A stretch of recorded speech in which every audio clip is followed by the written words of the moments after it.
Welcome to the Global WarWatch Network. The U.S. Army is scaling up for the future. A bold new plan aims to expand America's air and missile defense force by a massive 30%. What's driving this major shift, and what does it mean for global security?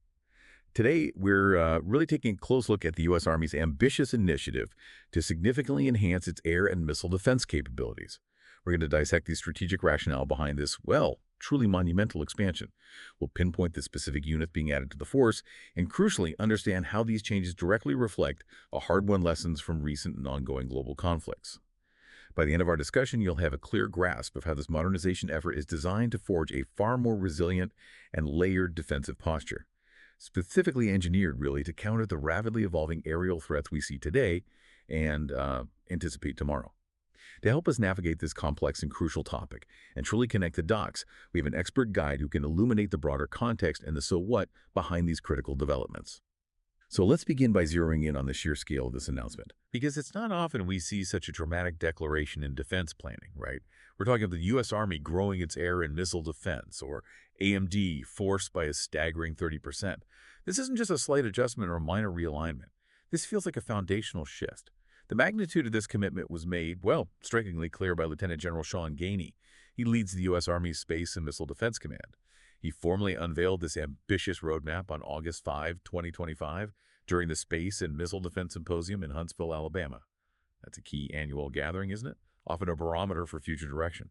Absolutely. Huntsville is always where you hear these big strategic announcements for missile defense. And what's particularly noteworthy is the timeline for this growth. It's not immediate. No, and that's significant. This isn't a flash-in-the-pan investment. It's a sustained, long-term commitment. This significant increase in force structure is projected to unfold steadily over the next 8 years. 8 years. Wow. So when you consider a 30% expansion spanning almost a decade. Exactly. It immediately tells you that this is more than just a quick fix. It's a profound strategic recalibration. It signifies a deep-seated belief within the Army that the nature of future warfare, particularly in the air domain, demands this level of investment. Investment in personnel, training, and obviously cutting-edge tech. Precisely. This expansion is set to fundamentally reshape American air defense capabilities. It sends a potent message about readiness and deterrence in an increasingly complex and frankly challenging global environment. Okay, let's get into the specifics then. What exactly does this 30% mean in terms of actual units? Right. And the details of this growth plan truly underscore the Army's strategic foresight and its commitment to adapting to the rapidly evolving modern threat landscape. Lieutenant General Gainey laid out precisely what this 30% expansion entails. He outlined the new units that will form the backbone of this enhanced defense. First and foremost, we're looking at the addition of 3 brand new Patriot Battalions. Patriot. Okay, a known entity, but these are different. They are. Now, these aren't just conventional Patriot units. What's critical is that they will be specifically equipped with the lower-tier air and missile defense sensor, or LTAMDS radar. LTAMDs, right. That's the new 360-degree radar we've been hearing about. Exactly. It's a game changer. LTAMDs is a next-generation radar system that provides revolutionary 360-degree coverage, a massive leap forward from the traditional front-facing view of previous Patriot radars. So they can see threats coming from anywhere. Pretty much. This omnidirectional capability dramatically enhances threat detection and tracking, allowing these new battalions to engage targets from any angle. It significantly improves their effectiveness against sophisticated and, crucially, multi-axis attacks. And does it help sort out what's what? Distinguish different targets? Yes, that's another key feature. Yeah. LTAMDS also boasts advanced discrimination capabilities, meaning it's far better at distinguishing between different types of aerial targets, say a small, fast drone versus a larger, more conventional missile. This precision helps reduce false alarms and ensures that the most appropriate interceptor is used for the specific threat, optimizing missile usage and conserving valuable resources. Makes sense. Okay, so 3 new Patriot battalions with LTMDs. What else? Beyond the formidable Patriot systems, the Army is also committing to the addition of 5 Indirect Fire Protection Capability, or IFPC battalions. IFPC. That's focused on lower-level threats. Exactly. These units are specifically engineered to counter a different yet increasingly pervasive set of threats that have become, painfully evident in recent conflicts. Think about indirect fire weapons like rockets, artillery, and mortars, which can cause widespread disruption and casualties. Things we've seen used extensively in places like Ukraine. Precisely. But critically, IFPC units are also designed to effectively engage low-altitude threats, such as cruise missiles, and significantly unmanned aerial systems or drones. So drones are a major focus for IFPC too. A very major focus. The IFPC system, often utilizing a multi-mission launcher, is highly adaptable. It can deploy a variety of interceptors, like the Sidewinder or the Tamir missile, allowing it to engage a wide spectrum of aerial targets. This capability is absolutely vital on today's battlefields, where these types of threats are proliferating rapidly, often at a lower cost point, making them accessible to a wider range of state and non-state actors. Okay, 5 IFPC battalions. That's a significant number. Is there more? There is. And then, perhaps one of the most direct and crucial responses to observations from recent conflicts, the plan includes 7 counter-unmanned aircraft systems, or C-UAS batteries. 7 C-UAS batteries, specifically dedicated just to drones. Entirely. These batteries are highly specialized units focused entirely on the detection, tracking, identification, and neutralization of hostile unmanned aerial systems. This includes everything from individual commercial drones weaponized for reconnaissance or attack to complex and coordinated drone swarms, which have proven to be incredibly disruptive and damaging. Swarms are a particular concern, aren't they? A huge concern. Their primary role is to provide a dedicated defense against what is arguably the most rapidly evolving aerial threat. Unlike larger, more expensive air defense systems, C-UAS batteries are designed for the specific challenges posed by drones, their small radar signature, varied flight profiles, and often low cost, which enables adversaries to deploy them in large numbers. So you've got Patriot with LTAMDS for the higher end, IFTC for the mid to lower tier, including drones, and then dedicated C-UAS. That's the structure. These additions collectively represent a comprehensive, targeted, and highly adaptable increase in defensive capabilities. It extends well beyond simple numerical expansion to address the nuanced realities of modern aerial warfare. That's a significant infusion of new specialized capabilities, really is. And it highlights the scale of this ambition. But what exactly has driven the Army to pursue such a substantial increase at this moment? It feels like there's a real urgency behind this. Is this response primarily reactive to current conflicts, or has this strategic shift been brewing for some time? Maybe recent events just validated plans. That's an excellent question, and it really gets to the core of the why now. While strategic shifts often evolve over time, there's absolutely an urgency that is a direct, undeniable response to tangible realities on the contemporary battlefield. This expansion isn't based on theoretical scenarios or distant projections. It's a direct outcome of critical, painful lessons learned from recent and ongoing conflicts. So definitely driven by what we're seeing right now. Very much so. Specifically, the experiences in Ukraine and the Middle East have profoundly reinforced the absolute, non-negotiable necessity of robust air and missile defense capabilities. Can you elaborate on Ukraine? What specifically stood out there? Well, in Ukraine, for instance, we've witnessed cities like Kyiv, Kharkiv, and Odessa endure relentless barrages of cruise missiles, ballistic missiles, and an increasingly sophisticated array of drones, often operating in coordinated attacks. These attacks have, at times, overwhelmed existing defenses, leading to widespread civilian casualties, devastating critical infrastructure, and severely impacting the population's morale. The sheer volume must be incredible. It is. The sheer volume and diversity of these assaults, from Kalibr cruise missiles to Shahed-136 kamikaze drones, have unequivocally highlighted the vulnerabilities of relying on older or insufficient air defense systems. And the Middle East has shown similar vulnerabilities. In different ways, yes. In the Middle East, we've seen how non-state actors, sometimes with very limited resources, have effectively deployed low-cost, commercially available drones and rockets for significant, often asymmetrical attacks. Attacks against military bases, civilian infrastructure, even oil facilities. These incidents have exposed new, previously underestimated vulnerabilities that traditional high-end air defense systems weren't always designed to counter efficiently or, crucially, economically. Right, the cost exchange ratio becomes a problem with cheap drones versus expensive missiles. Exactly.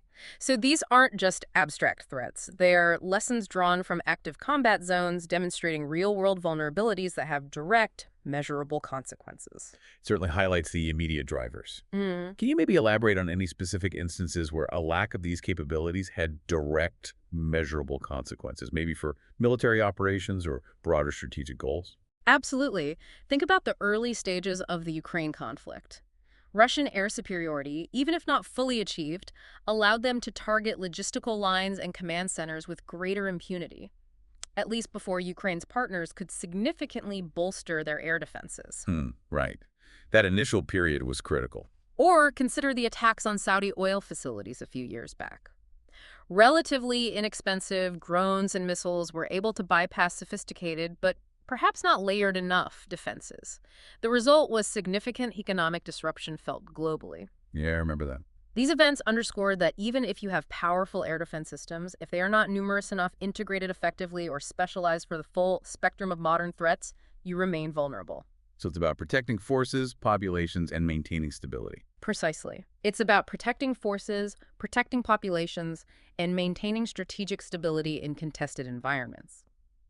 So when we discuss the relevance for you, the listener, it's because these vulnerabilities could manifest as increased casualties, significant economic disruption, or even the loss of strategic advantage if effective countermeasures are not in place. The Army is making a concerted effort to close these gaps, aiming to ensure that U.S. forces and allies possess the necessary defenses to operate effectively and safely against this new reality. That paints a very clear picture of the imperative. These evolving threats are definitely something we've been tracking, and the scale of their proliferation is, frankly, staggering. We're talking about everything from low-cost, commercially available drones being weaponized to more sophisticated cruise missiles capable of complex flight paths. And the persistent danger from rockets, artillery, and mortars that can saturate an area. This really underlines the Army's strategic focus on what they call a layered defensive structure. That layered concept is key.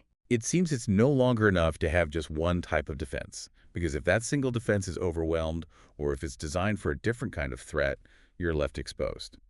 Think of it like this.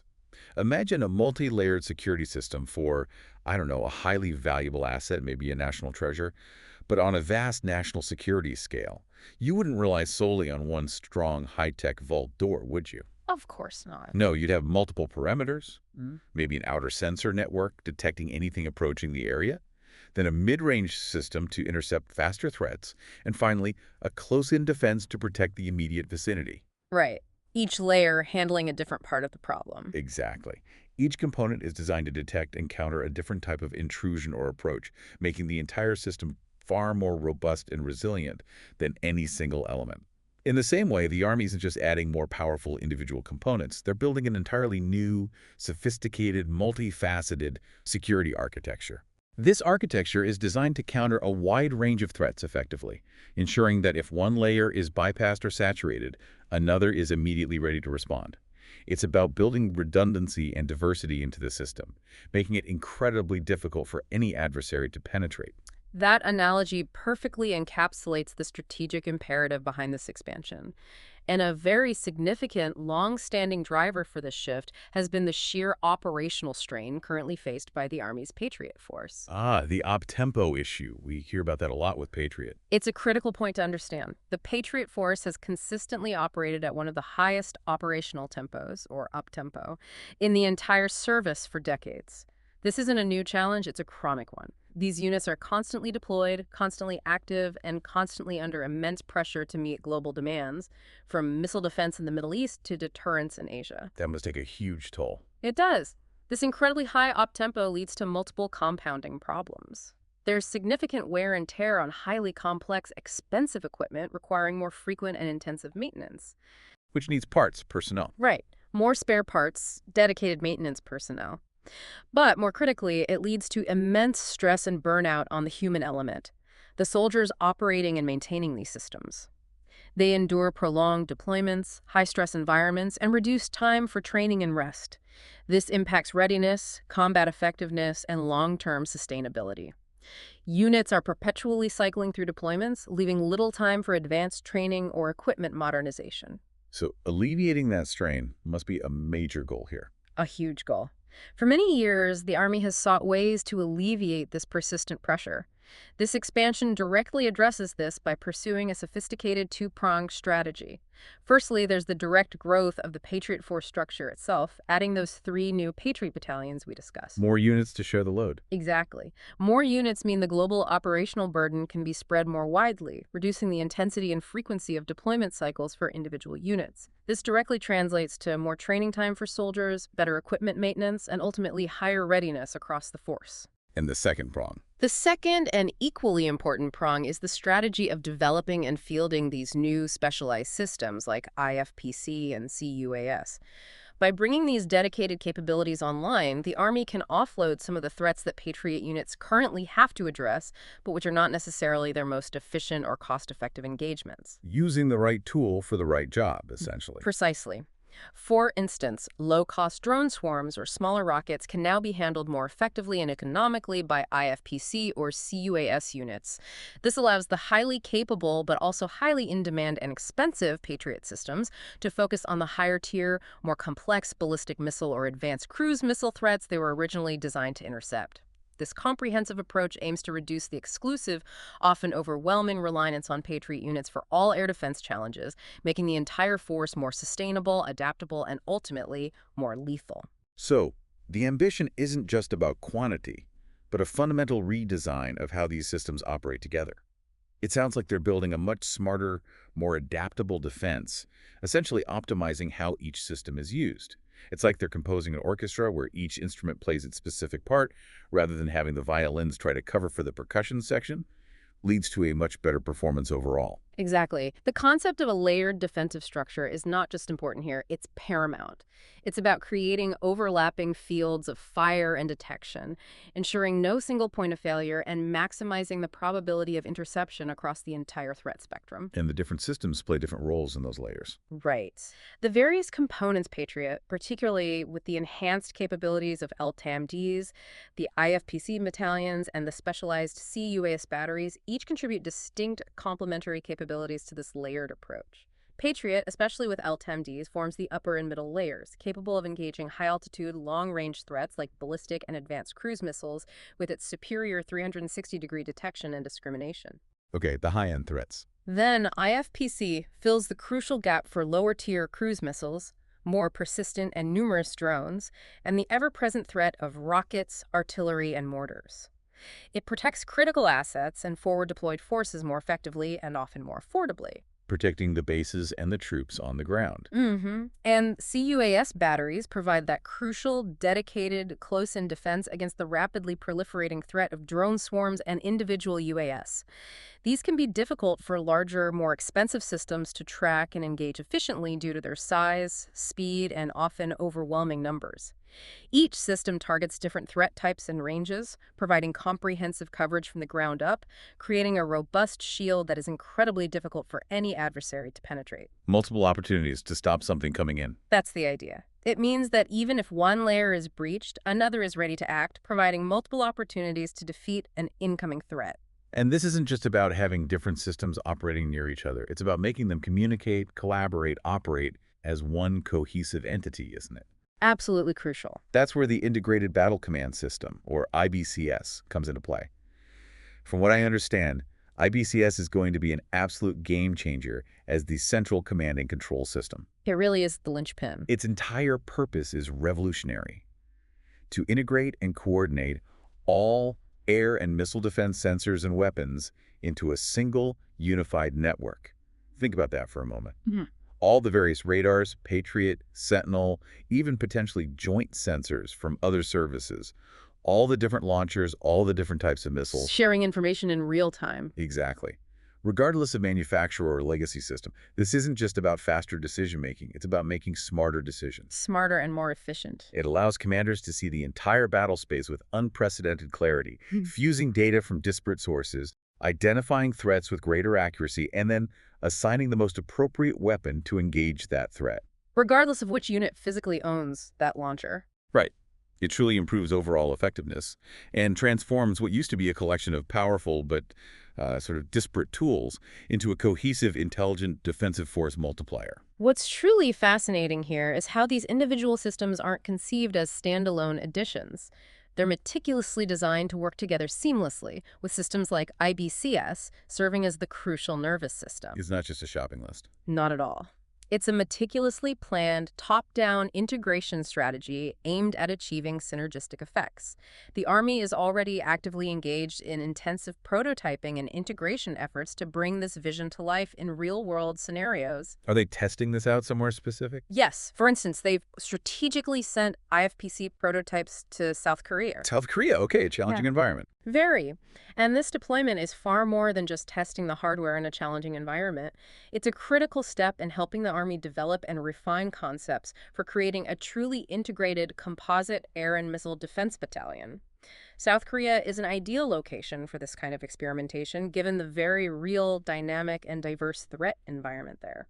So they can work out the kinks in a realistic setting. Precisely. This allows the Army to learn and refine its doctrines, tactics, techniques, and procedures for how these diverse systems can best operate together, sharing data and coordinating engagements in a complex, active theater. One of the biggest challenges for IBCS isn't just getting systems to talk, it's ensuring they can effectively fuse data from sensors operating on entirely different frequencies and with varying data rates. Yeah, it sounds complicated. Then present that information coherently to a commander. The testing in Korea helps iron out those very complex technical and operational challenges in a realistic setting. And building on that idea of composite battalions and testing in real-world environments, there's a very specific and strategically vital application being developed for the defense of Guam system. Yes, Guam. Critically important. Guam, as you know, is a critical U.S. territory in the Indo-Pacific, serving as a key strategic hub for military operations and a forward projection point. The Army is actively building a bespoke composite battalion specifically for its defense, recognizing its immense importance. The defense of Guam system is indeed a prime example of this layered, integrated approach in action. It's a tangible manifestation of the Army's vision. The plans for its composite battalion are highly detailed and illustrate the ideal integrated defense architecture. It will include Patriot with LTAMDs. For the high-end threats. Right, ensuring comprehensive upper and mid-tier air and missile defense coverage against ballistic and cruise missiles. Then, crucially, you have IBCS. The central nervous system, connecting everything. Exactly. Connecting all the various sensors and shooters, optimizing the flow of combat information and decision-making for commanders. And finally, IFPC will provide that essential lower-tier defense. Against cruise missiles, drones, indirect fire. Acting as a close-in protective layer. This specific combination creates an incredibly robust and multi-layered defensive architecture tailored for that critical region. And Guam certainly warrants that level of protection. Absolutely. The strategic importance of Guam, both as a staging ground for power projection and as a symbol of U.S. presence and commitment in the Pacific, makes it absolutely imperative that it possesses the most formidable, resilient defense possible. So again, this isn't just about adding hardware. It's about making existing and new systems communicate, cooperate, and complement each other, providing a much more formidable defense that is resilient against a wide spectrum of modern aerial threats. Creating a truly impenetrable shield. Where every component enhances the effectiveness of the others, operating as a singular, unified force. That's the goal. Okay, beyond the immediate hardware and integration, I'm curious how this expansion aligns with the Army's broader strategic vision for future combat. Specifically, how do these new IFPC battalions tie into the wider picture, especially with the concept of multi-domain task forces? That's where the long-term strategic vision truly comes into focus. There's a profound strategic link between these 5 new IFPC battalions and the Army's ambitious plan to develop 5 multi-domain task force, or MDTF, units. MDTFs. These are the cutting-edge units designed for multi-domain operations, right? Land, air, sea, space, cyber. Exactly. For those unfamiliar, MDTFs are truly cutting-edge, highly specialized Army units designed to integrate capabilities across all domains: land, air, sea, space, and cyber. The concept of multi-domain operations, or MDO, emerged from the recognition that future conflicts will not be confined to a single domain. Adversaries will seek to exploit vulnerabilities across the entire spectrum. Creating those anti-accessory denial bubbles, the A2AD environments. Precisely. Creating complex anti-accessoria denial, or A2AD, environments. MDTFs are specifically built to counter these comprehensive, evolving threats and operate in a far more integrated, synchronized fashion across the modern battle space. So how does IFPC fit into an MDTF? Well, these MDTF units are designed to be the Army's spearhead for future conflict, capable of sensing, processing, and acting across vast distances and multiple domains. Their core components typically include long-range fires battalions, which will incorporate transformative capabilities like mid-range capability, or MRC, and long-range hypersonic weapon batteries. Big offensive punch there. Hypersonics, MRC. Capabilities that extend the Army's reach and strike power significantly, allowing them to precisely engage targets deep within an adversary's territory. And crucially, these MDTFs will also include those IFPC battalions. Okay, so the IFPC provides protection for the MDTS offensive elements. Exactly. The Army previously aimed to complete this MDTF force structure by fiscal year 2028, showcasing the rapid pace of this transformation. So, the integration of IFPC isn't just about defending against indirect fire or drones for general force protection. It's about making these highly mobile, adaptable, multi-domain units inherently more resilient and capable of operating with greater freedom and less risk in highly contested environments. That makes sense. It protects their ability to project power. It fundamentally enhances their ability to project power and survive sophisticated enemy attacks while conducting their core missions. This showcases a forward-thinking approach to how conflicts will be fought in the future, where traditional domain boundaries blur and integrated defense becomes a prerequisite for offensive action. So if we connect this to the bigger picture, the integration of IFPC with MDTS really reflects the Army's evolving strategy for future combat operations, emphasizing multi-domain capabilities. It sounds like they're building self-sufficient, highly protected, forward operating forces. That's a good way to put it. What's fascinating about this is how it changes the calculus for an adversary. It means they can't just focus on taking out a single type of asset. They have to contend with a truly integrated, multi-layered defensive and offensive structure. Exactly. The inclusion of IFPC within MDTFs signifies a profound shift from a domain-specific mindset to a truly integrated warfighting approach, where defensive capabilities are inherently woven into offensive formations. This means that as MDTFs push into contested areas, they bring their own robust, layered air and missile defense with them, rather than relying solely on external air defense assets that might be constrained or overwhelmed. Enhancing survivability and reach. Greatly. It ensures that the Army's most potent offensive formations are also highly resistant to the very threats, drones, cruise missiles, indirect fire that adversaries would typically use to degrade or deny their freedom of maneuver in action. It's about providing inherent, embedded protection against a wide array of aerial and indirect fire threats, allowing them to project power and operate with greater freedom and less risk in contested environments, fundamentally changing the risk equation for commanders. And speaking of forward-thinking and rapidly adapting to new threats, let's talk about the dramatic increase in Counter-UAS capability. Those 7 new batteries. This isn't just a standalone decision, is it? It seems connected to the Army's broader, sweeping transformation initiative announced back in May. It's absolutely connected. That initiative represents a truly comprehensive effort to modernize and adapt the entire Army to the realities of current and future warfare. And the proliferation of drones, especially as asymmetric threats, is clearly a top priority within this transformation. And they're putting money behind it. I heard something about flexible funding. That's right. To put their money where their mouth is, the Army has specifically requested flexible funding in its fiscal 2026 budget request, earmarked explicitly for buying counter-drone systems. Flexible funding. Why is that significant? Well, this flexible funding is a critical point because it demonstrates the Army's commitment to rapidly acquiring and fielding these capabilities. Unlike traditional procurement processes that can be notoriously slow and rigid. Yeah, the bureaucracy. Exactly. This flexible funding is designed to bypass some of those bureaucratic hurdles, allowing them to quickly respond to an evolving threat landscape. This agility in adapting to new challenges, particularly those posed by rapidly innovating adversaries and the drone space adversaries who can adapt their tactics and technology with surprising speed, is a huge step forward. It shows just how seriously the Army is taking this pervasive threat. So it allows them to keep pace better. Hopefully. It's not just about planning for the future, it's about enabling rapid action and continuous adaptation to stay ahead of the curve. Okay, so let's pull back and look at the broader implications of all this. What are the main takeaways? Absolutely. When we look at the broader implications of this entire initiative, this 30% expansion and modernization, the first and most obvious is the significantly enhanced defensive posture it provides. By growing the force and diversifying its capabilities with Patriot, IFPC, and C-UAS systems, the Army will be far better equipped to protect its forces, critical infrastructure, and allied assets against an ever wider range of air and missile threats. Better protection across the board. It's about ensuring operational freedom, maintaining strategic resilience, and safeguarding key power projection capabilities. It sends a clear message to potential adversaries about the formidable obstacles they would face in any contested environment.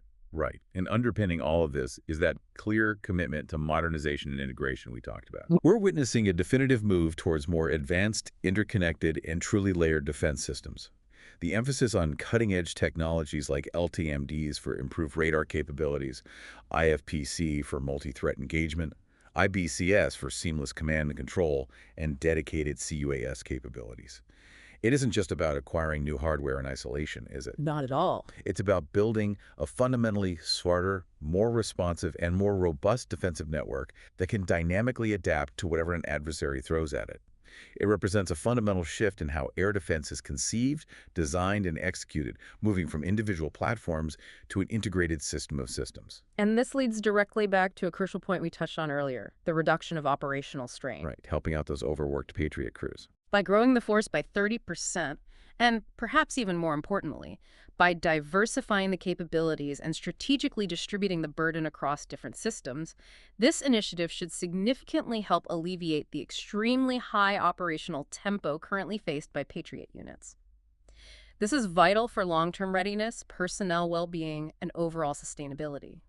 Reducing burnout among soldiers, ensuring equipment receives proper maintenance cycles, and allowing for more thorough training will significantly improve the overall health and effectiveness of the air defense force. Making it more prepared for the long haul. Making it more prepared for sustained operations in a crisis, yes. And from a broader strategic perspective, the integration of IFPC battalions with the multi-domain task forces really reinforces the Army's unwavering commitment to its evolving multi-domain operations concept. It locks it into the force structure. Exactly. This isn't just about individual units getting better at their specific tasks. It's about fundamentally reshaping the way the Army intends to fight future conflicts.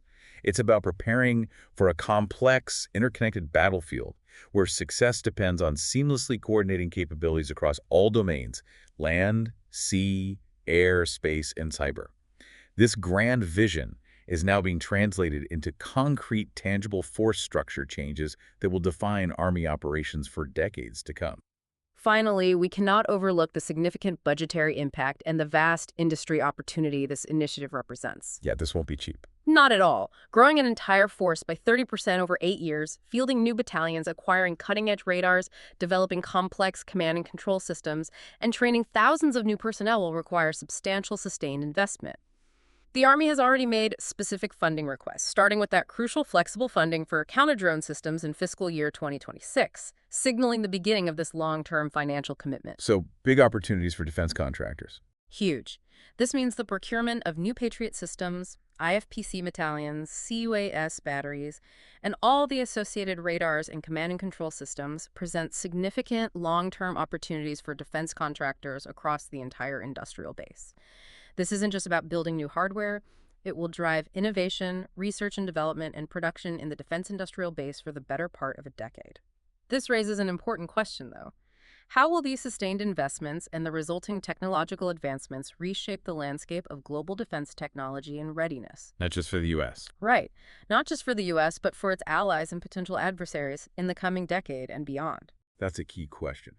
As we wrap up our discussion on this major strategic shift in U.S. Army air and missile defense, consider this. How might this significant expansion and modernization of capabilities impact not just regional balances of power, particularly in contested areas like the Indo-Pacific or Eastern Europe, but also the very nature of deterrence and conflict in an era of rapidly evolving aerial threats? What new challenges and opportunities might arise from this layered, integrated approach to security for both those who possess it and those who might seek to circumvent it? Something to think about. We want to thank you for your time and participation in this discussion. If you found this useful, please remember to like, share, and subscribe to the Global WarWatch Network. We'd also love to hear your thoughts. Share them in the comments section below and join us on social media. All the links are provided in the description. Until next time, stay informed.